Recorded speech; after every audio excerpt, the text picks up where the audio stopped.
Hi, I'm Feroz Khan, and welcome to Drag and Drop Low Code Unplugged, the podcast where we explore the game-changing impact of low code in software development. Join me in insightful conversations with IT leaders and passionate low code enthusiasts who are at the forefront of this digital evolution. Together, we'll explore how early adoption of low code is giving businesses a competitive edge on a global scale.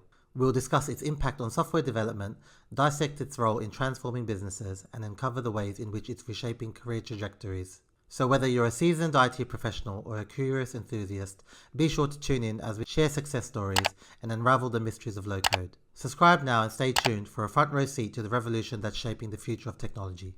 So let's go.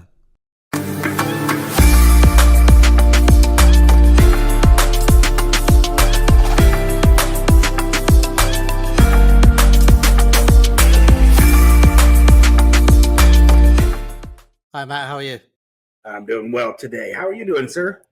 I'm doing good, thank you. Thank you for taking the time to be a guest on our podcast. Absolutely, and thanks for the invitation.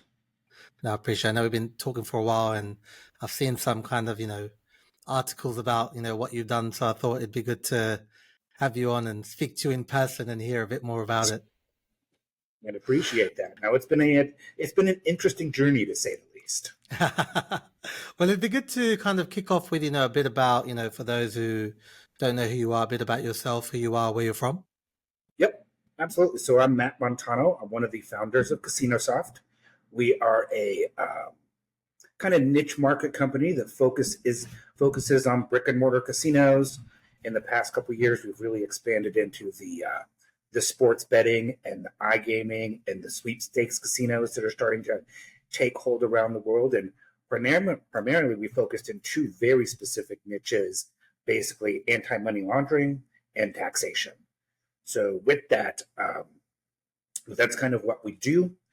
We've kind of been doing that almost as a pure play for the past 5 years. And currently we service about 60 brick and mortar casinos here in the United States and half a dozen iGaming / sweeps casinos / sports books online.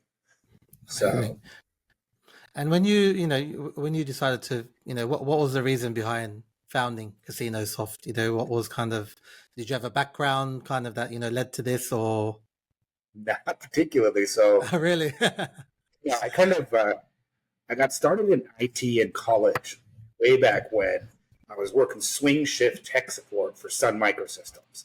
Back then, it was pre-2000. The times were fat on the hog. There was full-blown tuition reimbursement where you basically, took them your paycheck and they cut you a check. It was yeah. You took them your tuition bill and they cut you a check. It was that good. So at a point, I had taken a job overseas in London with a startup. Then 2000 happened. Got laid off from there. Ended up back home in Colorado, where I'm from. Ended up with a job at IBM Global Services, which was fine. Tech support for IBM. From there, then I ended up getting laid off from there, and I was actually at a boys' weekend in Vegas. We were sitting at a bar on the Strip, and I'm like, one, I can't afford being here, and two, they've got to have IT jobs at these places. So I got back home to Denver, and at the time it was still, it was Dice.com was the tech hiring website at that point. Yeah. Got on there and found a company as a support engineer for a company called Aristocrat Technologies, which is still one of the biggest players globally in the casino vendor space. They provide everything from systems to slot machines and everything in between. So I worked there for a couple of years. Ended up having to resign from there simply because my daughter was born. So I took a job at an Aristocrat casino. And that's kind of when we started building. This is back in 2003. So kind of got thrust into it by the time I was working at a casino. And we started building add-on widgets, originally all in .NET, C#, SQL Server stuff from way back when for our Aristocrat slot system, simply because it was feature incomplete and our executive management and or tribal leadership wouldn't hear it. So we could go to the vendor as many times as we wanted and say, hey, can you fix this? And they would say, it's in the next upgrade. And we would tell that to our management. and they weren't hearing that. So we started building little casino widgets. One did like promotional management, one did table games management, one did cage management. So just little things that help make the day-to-day operations smoother, more efficient, and less human intensive. So fast forward from there, left the casino. We started the first iteration of CasinoSoft back in 2005. That kind of ran its course. We had done all the .NET, C# stuff. It was always a mess to maintain. You never knew what DLL or what store procedure or what thing didn't get in your build. We struggled with early Visual Studios, like you remember, like Team Foundation server way back when, code management and all that sort of stuff. So it became almost unsupportable. It was a treehouse in the background. All customers had like different versions of different DLLs and different store procedures. So we kind of left that to do its thing. And we had, with the repeal of Reg 6A, so up until 2006, under the 50 United States, the federal government handled anti-money laundering for 48 states. Only Nevada still did it themselves. So post 9/11, post a whole bunch of bickering with the states, in 2006, Nevada agreed to go under the federal anti-money laundering and terrorist finance law and go under Title 31 as opposed to their Reg 6A. So we built an early day Title 31 anti-money laundering program that we launched on July 1st, 2006, the day the repeal went into place. We launched it at about 10 or 12 casinos here in Nevada. And so we were kind of doing that Title 31 game. Again, Generation 1 was 100%, Windows Forms, .NET, Battleship Gray, just like everything else was at that point in time. So fast forward from there, we kind of went on. We had about 13 customers on that platform, on the Title 31 AML platform. We had some competitors that were much bigger. They were much stronger. They were much more well-funded. We also got bored with it and kind of did different modules and things like that. So we kind of put it on the shelf. We maintained it, supported the customers we had, but we went on doing other projects. And then come like 2017, we'd never taken it off our website, I guess. Come 2017, we start getting phone calls, we start getting RFPs, and we're like, okay, well, if we're going to go back into the AML taxation space, why don't we do this? We're not going to take something that we were using in 2006 that's already 15 years old. Let's go back, redo it from the ground up. Let's find, a modern platform that's supportable, maintainable, that deployments are smooth, deployments are fast, that'll work within the requirements of a casino, so on and so forth. And kind of that's what began our low-code journey. And kind of how when you were doing this, and when you were kind of, when you made that decision, at that time, did you even know what low-code was? Had you heard of low-code? Not particularly. What we knew was that we didn't want to have to suffer through a .NET development cycle and support and maintenance cycle again. That's what we knew we didn't want to do. So what was your kind of, when you kind of, in your evaluation process of, all the companies that were kind of, presenting to you to build this for you, what was your kind of, when it came to the low-code platforms, you obviously would have spoken to more than one, what was that kind of, can you talk me through that process? Yeah. So once we kind of figured out that this whole low-code thing existed and some Googling and some YouTube video watching and all that kind of thing, at the time, from what I recall, we only really found Mendix, which was, of course, still independent. We found OutSystems, and we found Coney. Yeah. So at the time, and in fact, at the time we found Coney, they looked like a good potential partner, but I think they had signed like an exclusive in the casino industry with one of the big funds access companies. I believe it was NRT Technologies. So they were kind of off the table immediately. Yeah. We did demos, of course, of both Mendix and OutSystems. And ultimately, we actually signed with OutSystems first. So we kind of started there. We liked where they were product-wise. We thought they were a bit ahead of where Mendix was at the time. Yeah. When we started looking at Mendix, they were still on version 6. So that was quite a long time ago. Yeah. So we signed with OutSystems. We kind of ultimately ran into trouble. I don't know if it was support. I don't know if we didn't understand some of the design patterns and things like that. But like after a year with OutSystems, we're like, this is not going to work. So we kind of let that first year contract expire. And then we went with Mendix. Yeah. And what was it with Mendix that kind of, made you think, okay, let's go with Mendix now? Well, I think when they said, you have this 1-year contract with OutSystems, you're almost done. You haven't built much of a product. They're like, look, and at the time they were much, much smaller. So it's kind of like, well, we'll send out some of our senior developers to Vegas for the week and get you started with like a jump start. And we're like, outstanding. Bring out some engineers, walk us through that, train us up on some of the basic design patterns, all those good things. And I don't know if they still do that today, but it was invaluable that they thought, okay, CasinoSoft is this micro niche market company, but willing to invest resources and time in them. So I think that really got that over the hump.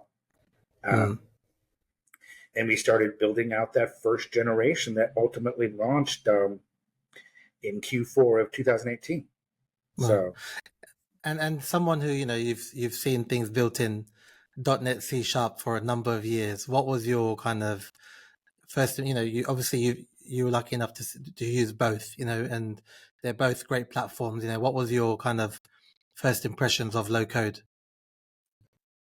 For me, generally, my development background is really on the database side. So for me, like actually being a developer, we'll call me more of a citizen developer. I understood and understand Mendix well enough to actually build complete applications now. So I was never had the strength in .NET, and I would look at some of that stuff and I'd be like, I don't follow what's going on. So delve much into it. That was my partner at the time.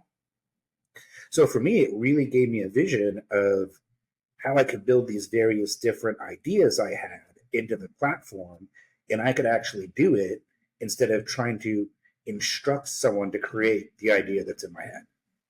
Yeah. And when you went with Mendix, can you talk me through kind of I've read a bit about obviously ComplianceCore. Can you tell us about kind of what you've built within the platform? So it's both. We have both a comprehensive desktop front end where they can do everything from process players, process transactions. They can scan in driver's licenses. They can do TIN checking, like social security number verification and stuff, live within the system.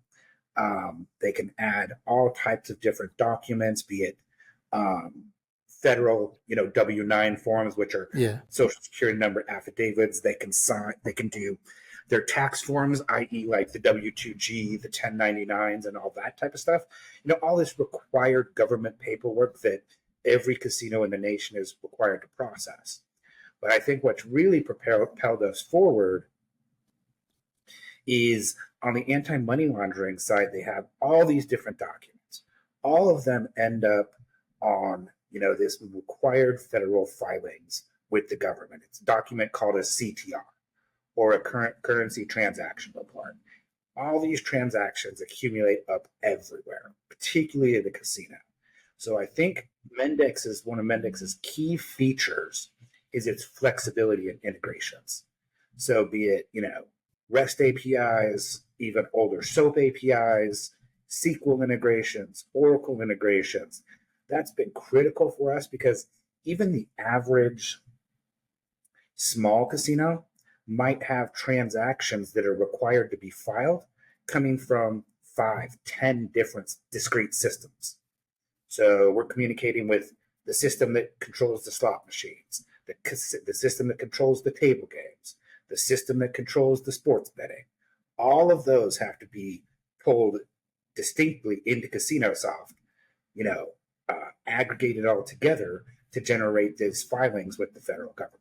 So I think that one of the key features they do have is Mendix is on point with their different offerings for integrations. And when you were kind of using the platform, and kind of using Mendix, what were some of the kind of you mentioned some of the features, and over the years it's evolved, and there's so many versions and upgrades. Can you kind of talk me through any upgrades in the time that you've been using Mendix that has benefited your business, that's come out and you've been like, oh, we've been waiting for that. That's great. Absolutely. So in the first generation of ComplianceCore, they did all those required transactions at the desktops. So it was web-based only, whatever.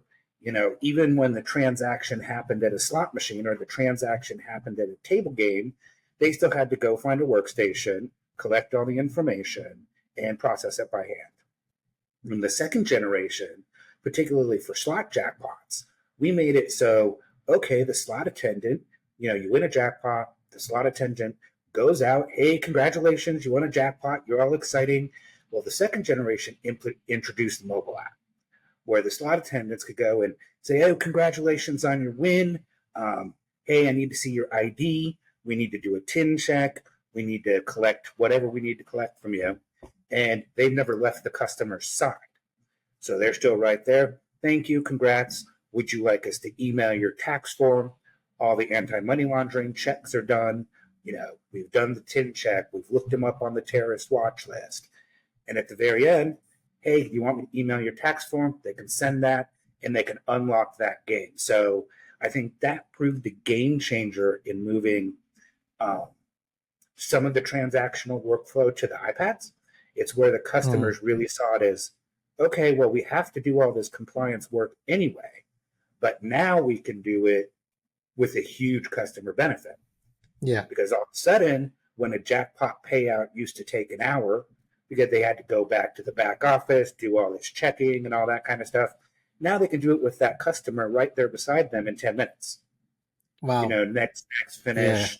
Yeah. With iPad cameras, we can take pictures of the barcodes. We can parse out all that data. So it makes it super straightforward. And all of a sudden, instead of traditionally, like anything else, a compliance solution is a cost center for a casino. Yeah. A casino's making any money because they want to stay compliant. Well, they're just required to. But with the introduction of the mobile app for some of the transactions, with the more and more automations that we're doing, they actually can utilize this mobile app and the whole platform, ComplianceCore, to really drive revenue, drive customer satisfaction, drive one of the key metrics in casinos that we call time on device. So the longer we keep a casino player playing on a slot machine, the more money the casino is going to make over time. Yeah. You may win a jackpot. You may, win megabucks. Likely it's not going to happen. So the longer we can keep a player playing over time, that's a KPI for every single casino worldwide. The longer you play, the more the casino is going to win over time.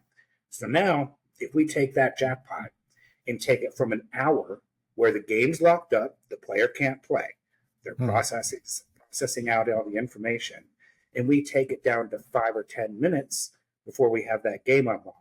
The slot attendants never left that player's side. Well, all of a sudden, that what used to be a 60-minute lockup is now down to a 10-minute lockup, leaving that 50 minutes to get that game back in play. Yeah. So we've seen a huge uptick in interest since we launched the Gen 2 version. Yeah, I was going to say, obviously, when other casinos are hearing about this software, what was the kind of, was it big interest kind of, because I'm assuming you started in a few casinos and then it kind of grew from there. Absolutely. So we started in a couple of casinos. Our launch casino was actually a tribal casino in the state of New Mexico. So it was kind of off the beaten path. They were pretty busy and big enough, but they weren't doing giant transactional volume. Yeah. They were working in sub properties now. So now it was definitely a learning curve, but word of mouth. Of course, we do some of the gaming trade shows. Yeah. We partner with some of the bigger vendors in the space. So we have a couple of the large vendors that actually white label our solution. So they sell it, their sales team sells it. We put their logo on it, we deploy it, integrate it, and support it. So that's been a way to kind of get growth. But yeah, at this point, there's also a fair amount of word of mouth as well.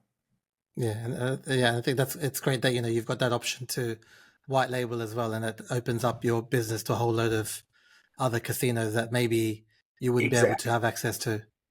Well, yeah, and it's even opened our doors to some of the larger software vendors that maybe they already have a slot system or a cash access system. Well, we're not going to build one of those, and they don't have an AML in Title 31 solution. So they're like, well, why don't we just put our logo on it and call it ours? And we're us. Yeah. And is there anything else you're looking to build with using Mendix, or you're currently in the process of building? Well, we have a current new generation of requirements coming out from the federal government. So we're looking to start to build out the componentry and what we call a module to do that. So now in addition to having to do this form called the suspicious activity report, which every nation has a similar thing. Here in the U.S. they call it "see something, say something." Right? If you see something suspicious, you're supposed to review it in house, and then if it seems suspicious enough, you're supposed to report it to the government using a suspicious activity report. Currently, that's the requirement, and that's kind of where the casino can wash their hands of it. They say, oh yeah, Matt was doing something suspicious. We saw him. Here's the details we have, but we don't have to do anything more. Now they're moving towards this thing where you have to analyze a cross-section of your players every year. You have to do, okay, here's my players that present potential risk based on their patterns of play, based on their volumes of play, so on and so forth. And I have to take this sampling and I have to do what the federal government is calling enhanced due diligence. So yeah, no, I have this guy, Sam, that comes to my casino. We'll say he comes 5 days a week. He's a pretty heavy hitter. He plays in the thousands and thousands of dollars every trip. Okay, if we don't know some things about Sam as a casino, we are kind of putting on the blinders of what could be something pretty fishy going on. Is Sam a gun runner? Where does he have this kind of money? Is Sam a drug dealer? So now they're calling it enhanced due diligence. And based on the customers that meet these risk thresholds, the casino is required to go do things like, search on the internet. Is Sam involved with negative news? Per LinkedIn, where does Sam work? Does Sam own a business? What do Sam's real estate holdings look like?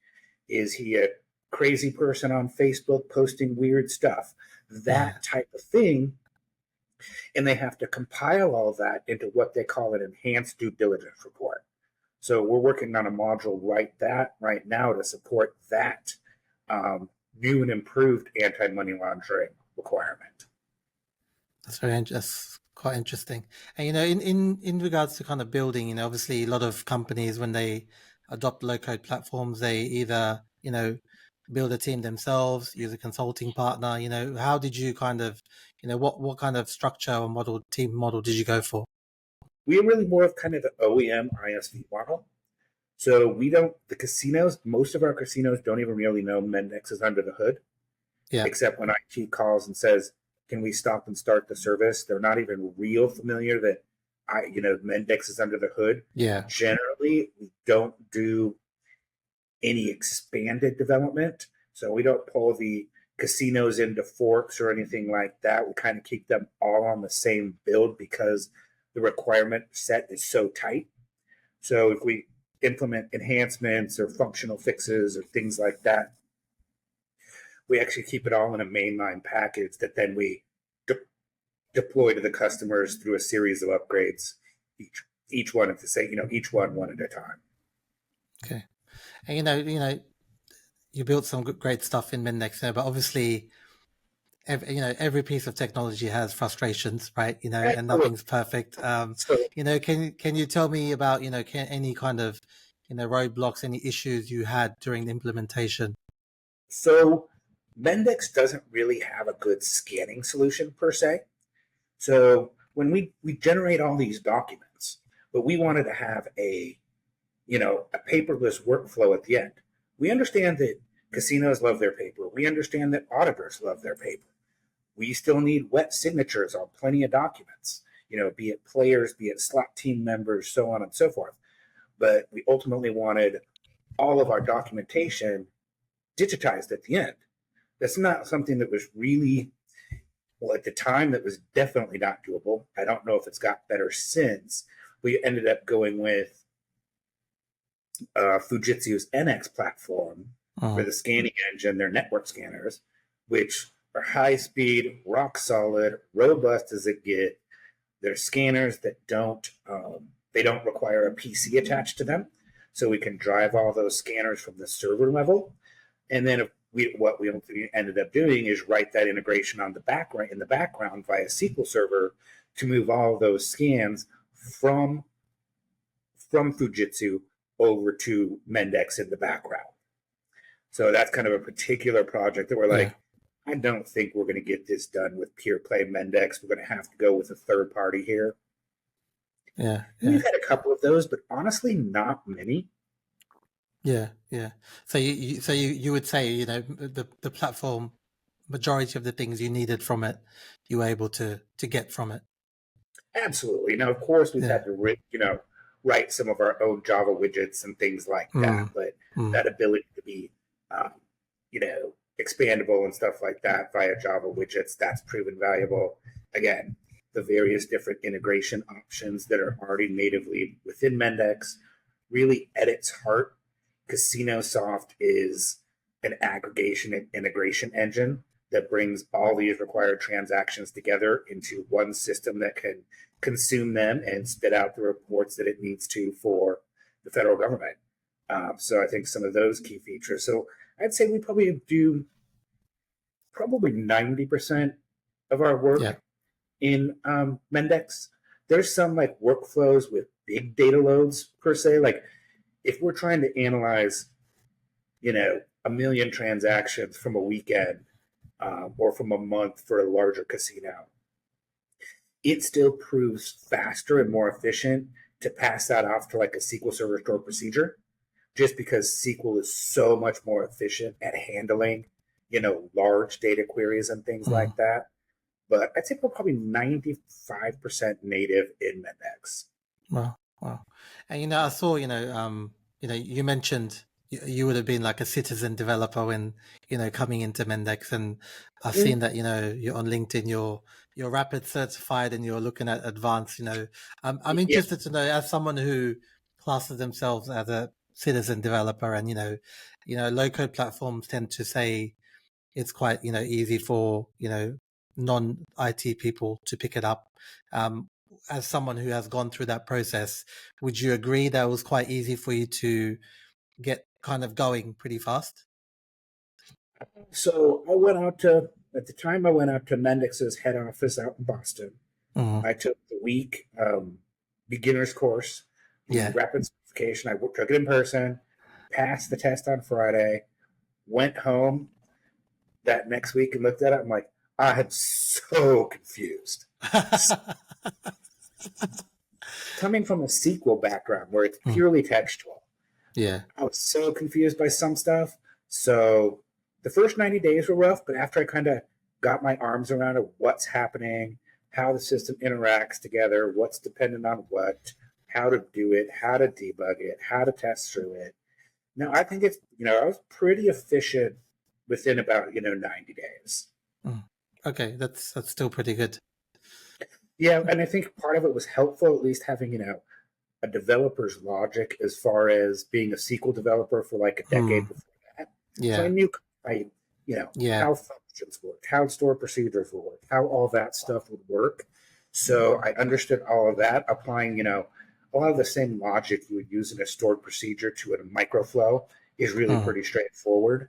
But yeah, no, First couple months were interesting. I'm like, I'm never going to get this. And I had a partner who was much more advanced at it. I'd call him. He's like, this is easy. Let me walk you through it again. I'm like, so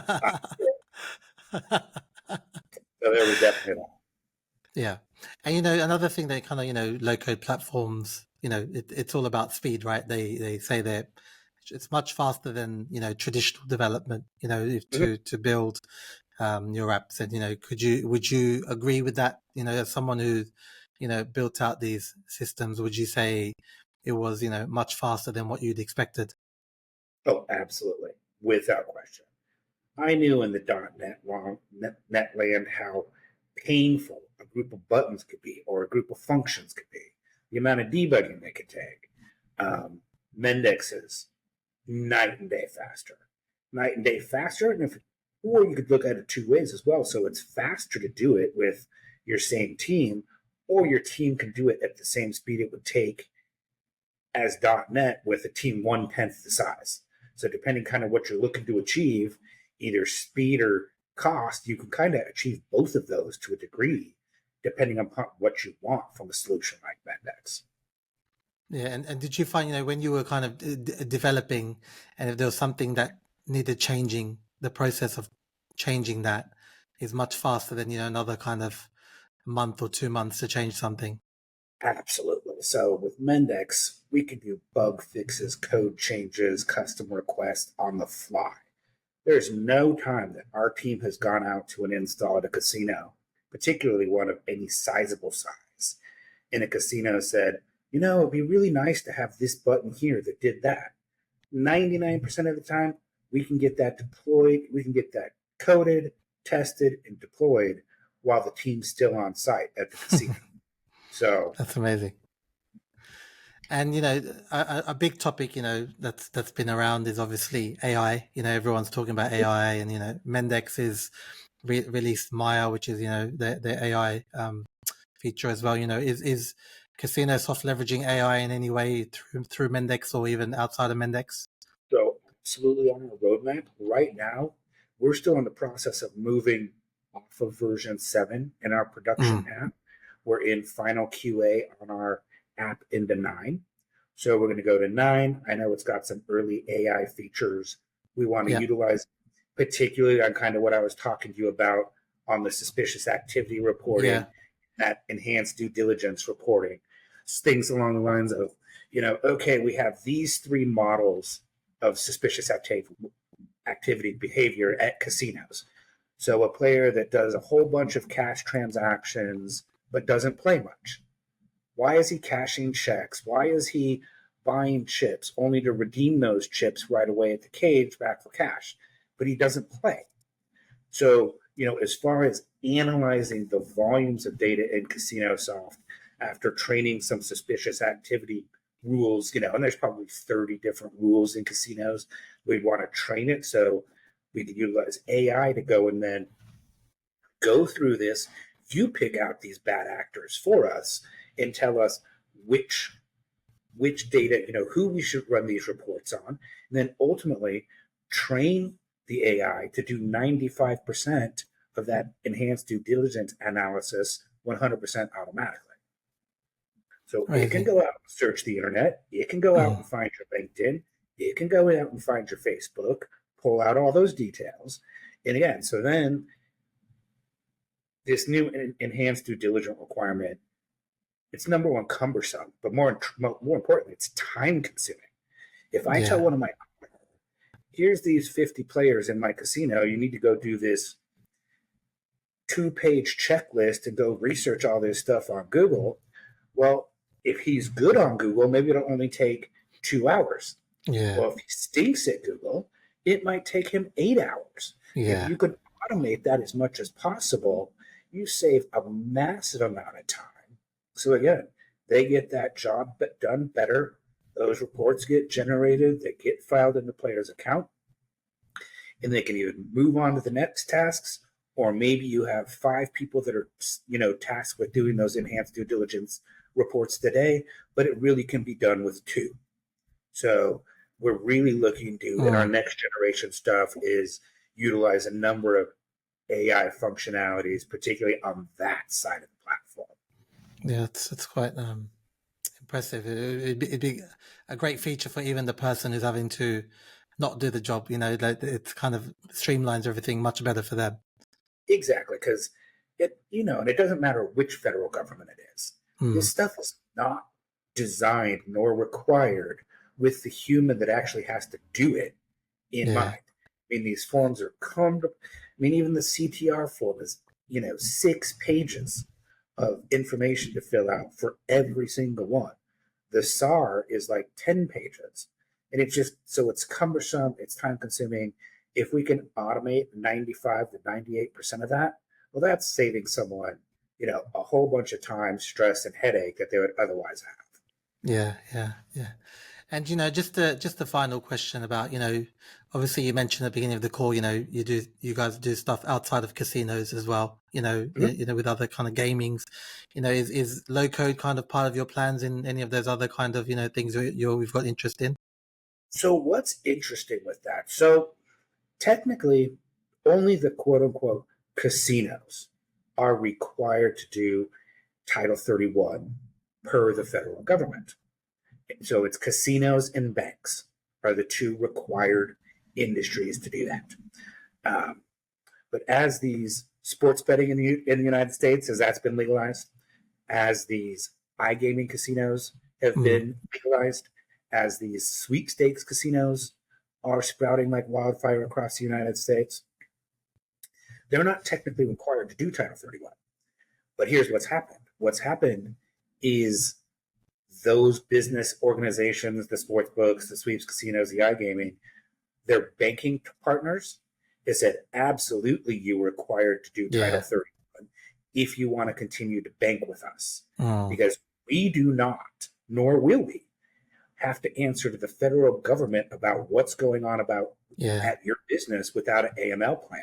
So it's kind of out of left field, but it makes all the sense in the world. Because the banks, okay, you're running an online sports book, don't have an AML policy. Well, what if you're doing business with drug money and gun money?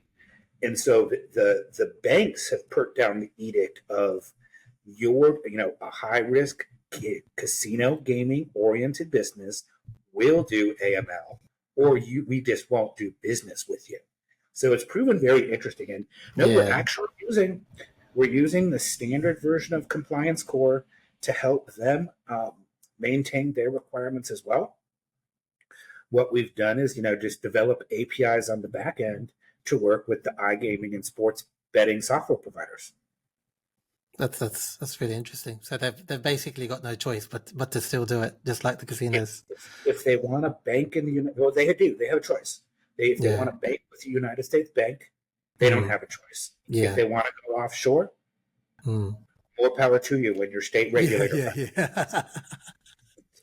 Amazing. They got put in a rock in a hard place. Yeah.